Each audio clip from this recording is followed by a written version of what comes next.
pertama, pengguna media sosial kini sedar betapa pentingnya mengamalkan prinsip kesopanan dan kesusilaan dalam melakukan aktiviti komunikasi maupun di media sosial.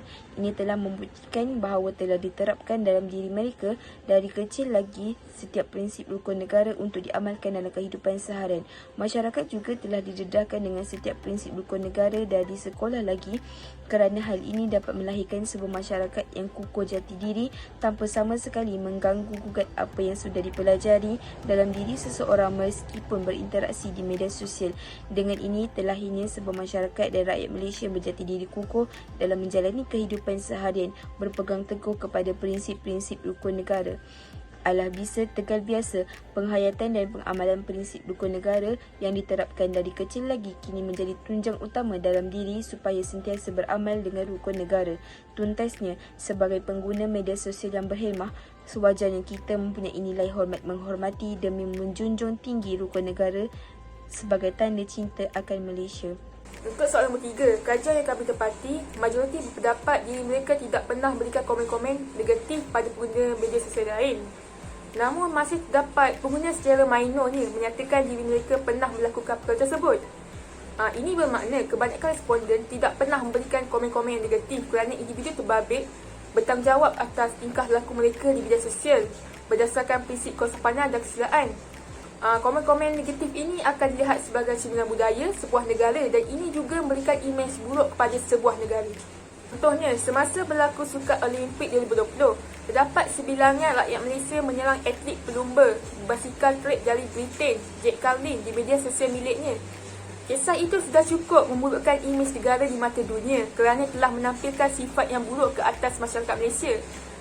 Selain itu, terdapat kesan komen negatif terhadap sebuah negara iaitu menjejaskan kerumahan kaum jika komen tersebut melibatkan suatu kaum. Ini menyebabkan berlakunya pergaduhan antara kaum yang akan menyebabkan hilangnya nilai bekerjasama, toleransi dan prihatin antara satu sama lain. Oleh itu, semua pengguna media sosial perlu berfikir dulu sebelum naik, berhati-hati dalam berinteraksi di media sosial bagi memelihara nama baik negara yang tercinta. Kajian kami mendapati majoriti pengguna media sosial bersetuju bahawa politik adalah salah satu faktor yang menjadi penghalang bagi prinsip kesopanan dan kesusilaan, yang melibatkan 3 nilai iaitu faham, hormat dan terima dalam media sosial. Hal ini kerana media sosial telah menjadi platform utama bagi penyebaran isu ekonomi dan politik dalam negara. Namun terdapat pihak yang menyebabkan isu semakin sensitif melibatkan agama, bangsa dan tak serta sebagai modal provokasi dalam pembentukan prinsip kesopanan dan kesusilaan. Pengguna media sosial juga berpeluang untuk mengutarakan pendapat masing-masing menyebabkan berlakunya perbalahan antara mereka yang berbeza pandangan. Pengguna media sosial diuji dengan nilai adab dan etika fahaman politiknya menyentuh sentimen perkauman. Jika kita lihat sejarah, parti politik boleh dijadikan faktor kita kembali kepada semangat kemerdekaan. Jika dahulu perpaduan parti politik yang menjadi penggerak kepada kemerdekaan, maka kita sepatutnya lebih matang dalam mengenali pakaian politik dengan kemajuan teknologi. Oleh itu, sebagai pengguna media sosial yang bijak, kita haruslah menghormati pendapat dan adat fahaman politik sesuatu bangsa agar semangat cinta akan negara dan bangsa dapat dipupuk meskipun berbeza fahaman politik dalam pembentukan kesopanan dan kesusilaan. Bak kata peribahasa, di mana bumi dipijak, di situ langit dijunjung. Soalan 7. Jika kita tidak mengamati konsep kesopanan dan kesusilaan, adakah ia berpotensi untuk mewujudkan perang cyber sebagaimana tercetusnya peristiwa 13 Mei? Berdasarkan data yang diperolehi, majoriti daripada responden bersetuju bahawa pegangan kepada konsep kesopanan dan kesusilaan yang tidak kukuh boleh mewujudkan perang cyber.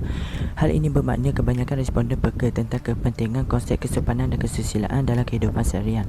Oleh itu, sebagai rakyat Malaysia, kita hendaklah mengamati konsep tersebut supaya kita dapat mengelakkan peristiwa 13 Mei berulang kembali. Peristiwa tersebut merupakan teladan hidup yang menarik kerana 5 rukun negara masih belum terbentuk. Ini menunjukkan bahawa rakyat pada ketika itu tidak mempunyai pegangan dalam fikiran mereka dan bertindak membuta tuli tanpa berfikir jauh.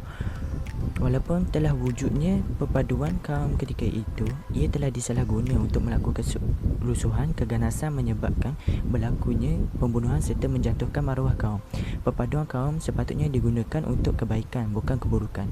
Kesimpulannya, kita haruslah mengamati konsep kesopanan dan kesusilaan dalam kehidupan agar dapat mengelakkan peristiwa 13 Mei berulang dan dapat mengekalkan keamanan serta kesejahteraan negara yang telah sedia ada. Berdasarkan respon yang diperoleh, separuh daripada responden mengakui bahawa mereka suka mengikuti gosip atau isu-isu hangat di media sosial.